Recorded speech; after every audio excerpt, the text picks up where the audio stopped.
Então, voltando aqui o vídeo de novo. Então, eu soldei aqui do lado de fora, mas do lado de baixo, mas eu vou soldar lá da dentro. Então agora eu vou ligar a TV, ó.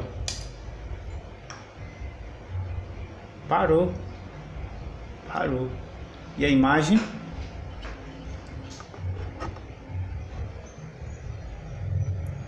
A imagem tá lá de volta. Tá vendo? Parou, pessoal. Então o problema dessa TV era o resistor aberto. Então tá aí a dica para vocês. Eu vou colocar lá na descrição o modelo da TV.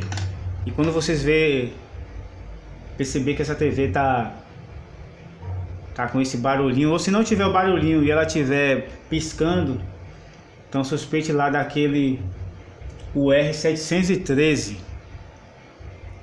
Então, mais um defeito solucionado, mais uma TV consertada. Muito obrigado a todos.